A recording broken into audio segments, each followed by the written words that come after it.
Kita akan buat peternakan kambing itu, bagaimana peternakan kambing bisa menjadi satu kebanggaan tersendiri. Jadi kita membangun bahwa peternakan kambing adalah sebuah peternakan yang membanggakan, sebuah peternakan yang bergensi. Dan alhamdulillah sekarang sudah banyak polisi, sudah banyak dokter, kemudian pejabat-pejabat yang sudah mulai tertarik beternak kambing. Harapannya ke depan pemerintah dengan melihat kenyataan ini akan mulai mensupport kita, baik itu pelatihan dan bantuan-bantuan yang lain.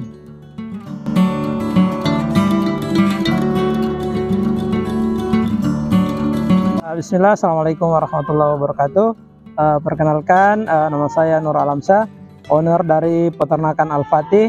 Jadi peternakan Al-Fatih terletak di Desa Sokolia, Kecamatan Bontomaranu, Kabupaten Goa, Sulawesi Selatan.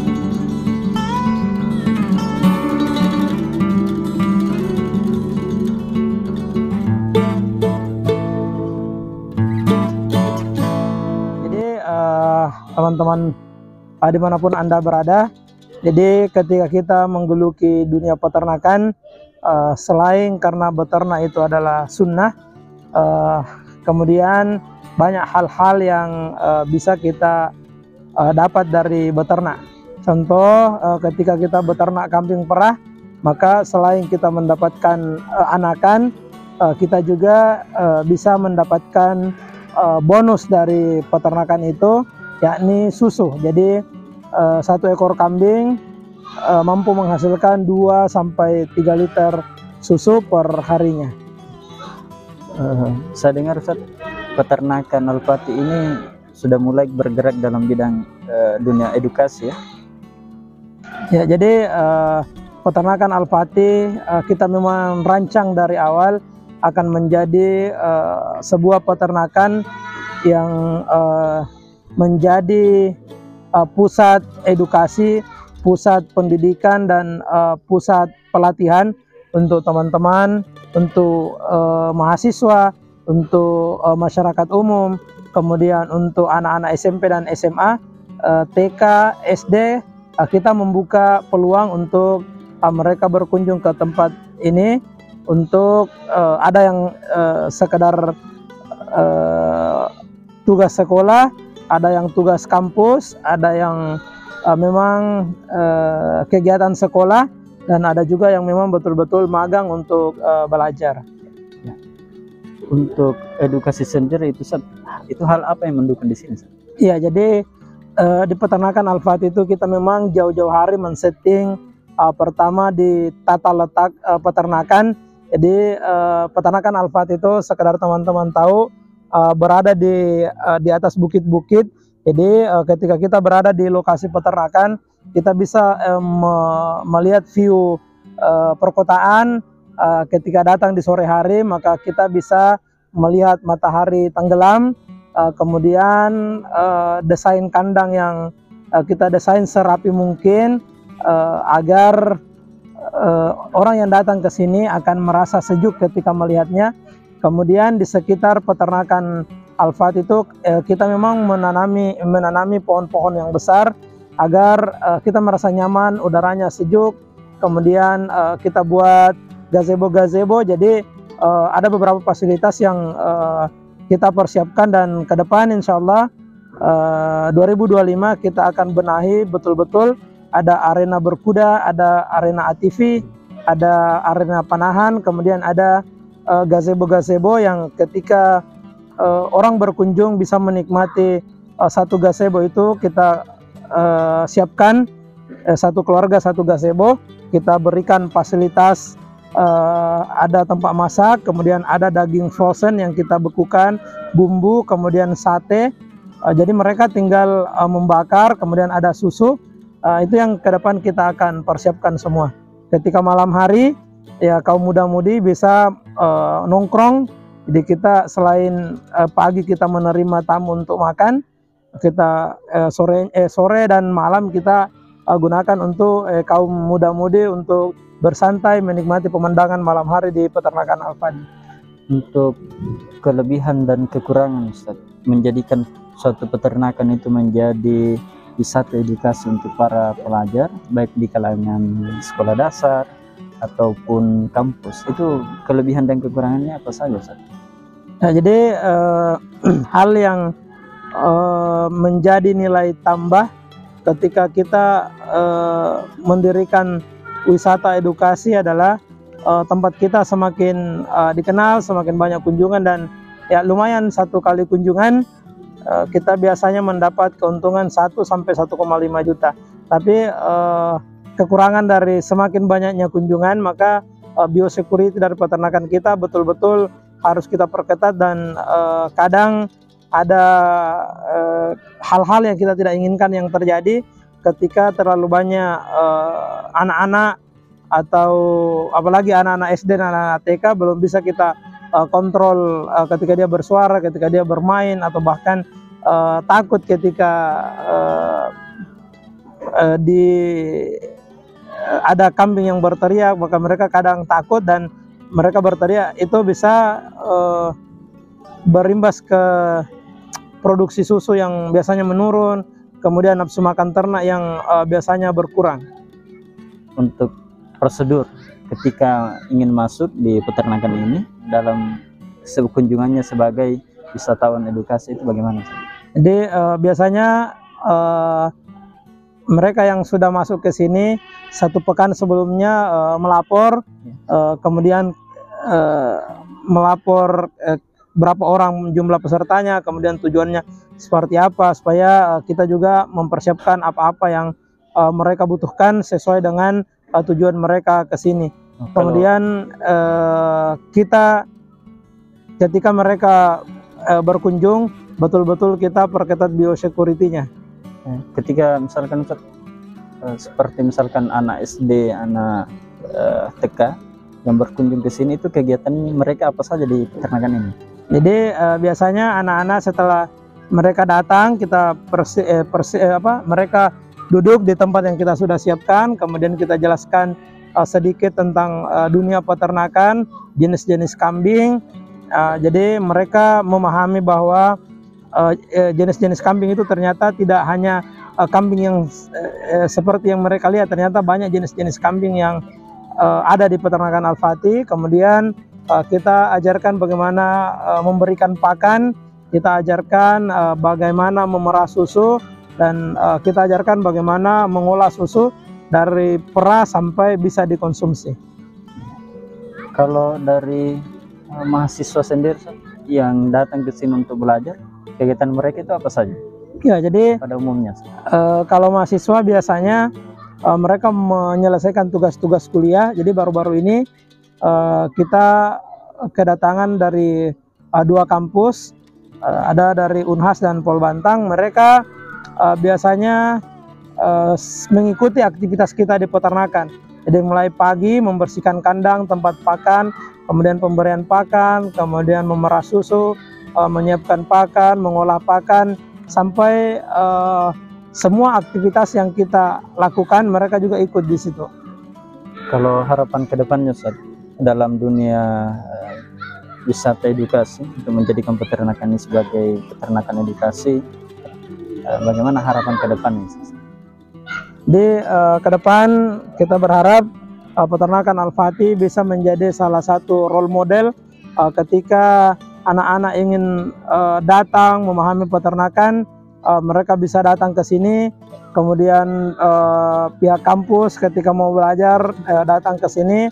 Tentunya dengan kita dari pemilik peternakan Al-Fatih berusaha berharap nanti fasilitas-fasilitas itu bisa dilengkapi, karena untuk sementara kita masih dalam tahap pembangunan, baik itu pembangunan kandang, kemudian fasilitas gazebo.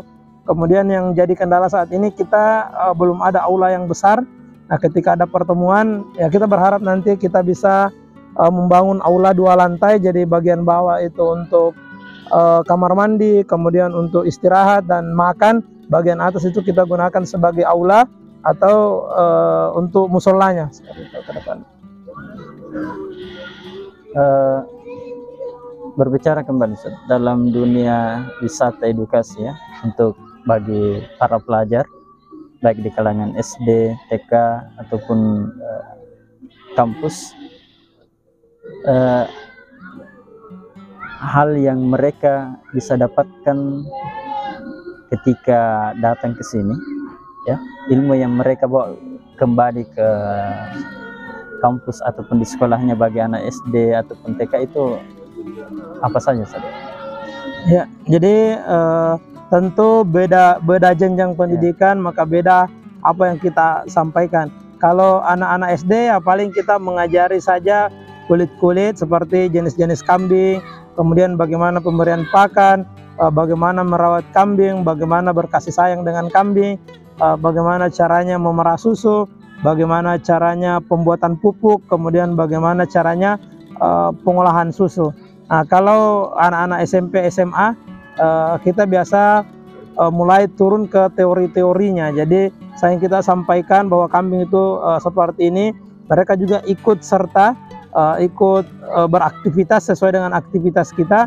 Jadi setelah kembali mereka ada minimal mengetahui dasar-dasar beternak seperti apa, beternak dengan baik, bagaimana cara menyiapkan pakan, bagaimana kita bisa memahami kondisi ternak kita, baik itu ternak yang sakit, ternak yang akan melahirkan, dan ternak yang butuh penanganan khusus. Itu yang insya Allah mereka bisa dapatkan. Untuk untuk setiap, kalau kita berbicara tentang kambing, ini kan salah satu jenis hewan yang sangat sensitif terhadap bakteri, ya. Kalau selama kita jalankan dunia wisata edukasi ini ataupun kita sebagai tempat belajar para mahasiswa, itu hal yang terjadi, hal yang tidak kita inginkan, hal yang tidak kita inginkan yang telah terjadi di sini itu apa saja, Ustaz? Jadi dampak dari wisata edukasi ini? Tentu ketika kita melakukan suatu kegiatan ada plus dan ada minusnya. Tapi selama ini mungkin ada beberapa error yang terjadi ketika terutama ketika anak-anak itu berkegiatan dengan waktu yang cukup lama. Jadi biasanya anak-anak itu ketika kita memberikan mereka keleluasaan untuk mulai mengelola ternak-ternak kita atau belajar di situ, karena kan mereka bukan pemilik, mereka tidak mengetahui ketika ada kematian maka akan menimbulkan kerugian. Jadi biasanya ketika mahasiswa ini berkegiatan, ya mereka hanya sebatas menggugurkan kewajiban. Kalaupun ada yang bersungguh-sungguh itu selama ini tidak seberapa. Jadi biasanya ada kambing-kambing kita yang mengalami sakit dan bahkan kondisi terparah mengalami kematian. Jadi kerugian ekonomi kadang kita juga dapati dari kegiatan edu wisata tersebut. Untuk dari tingkat SD dengan SMP sendiri, Ustaz, khususnya pengaruh dari mereka itu, kedatangan mereka khususnya dalam dunia kambing perah. Jadi biasanya ketika anak SD, anak TK paling kita mengalami penurunan.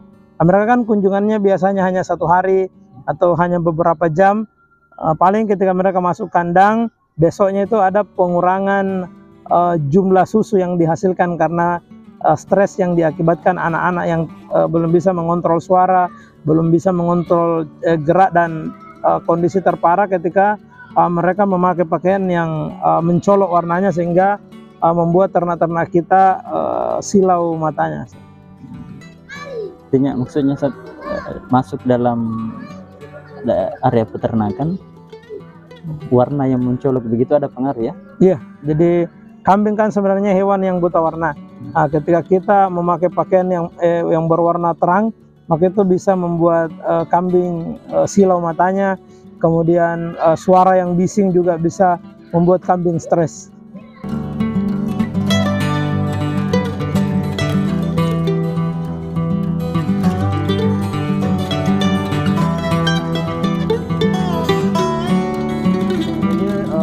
Ke depan bagi teman-teman yang hendak berkunjung ke peternakan Al-Fatih, pertama kita registrasi. Ya. Jadi untuk TK kita gunakan tarif 25.000 per orang. Di TK SD SMP kita gunakan 25.000 per orang. Jadi 25.000 itu mereka mendapatkan susu 1 botol, mendapatkan ilmu dan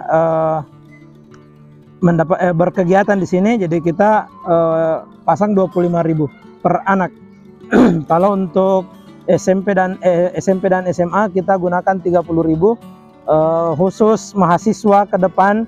Bagi mereka yang akan magang dan berkegiatan di sini, kita akan menggunakan tarif 1 juta 1 bulan.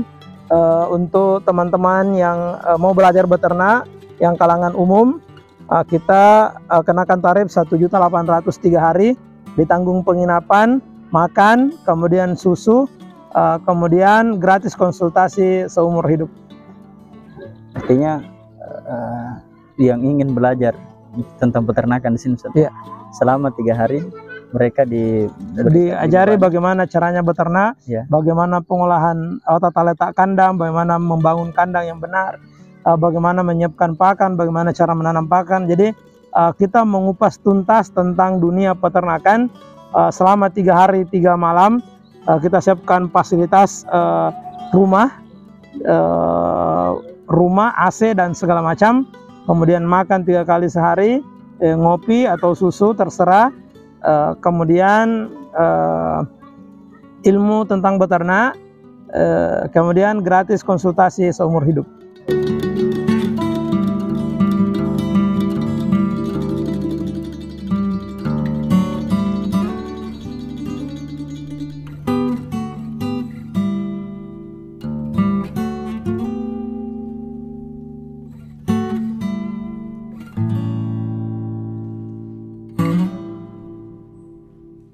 Ya, jadi ke depan kita berharap bagaimana peternakan di Sulawesi Selatan bahkan Indonesia pada umumnya bisa berkembang, dan pemerintah untuk saat ini memang peran pemerintah terhadap peternakan kambing itu belum terlalu maksimal, khususnya di Sulawesi Selatan, karena mungkin pemerintah belum melihat bagaimana potensi peternakan, bagaimana peternakan kambing, karena rata-rata peternak masih beternak dengan cara tradisional, sehingga pemerintah mungkin melihat bahwa ini tidak perlu diseriusi karena tidak menjanjikan. Makanya tren itu yang akan kita rubah.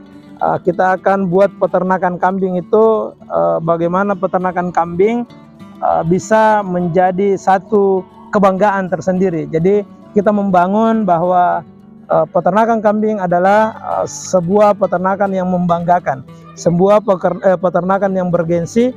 Dan alhamdulillah sekarang sudah banyak polisi, sudah banyak dokter, kemudian pejabat-pejabat yang sudah mulai tertarik beternak kambing.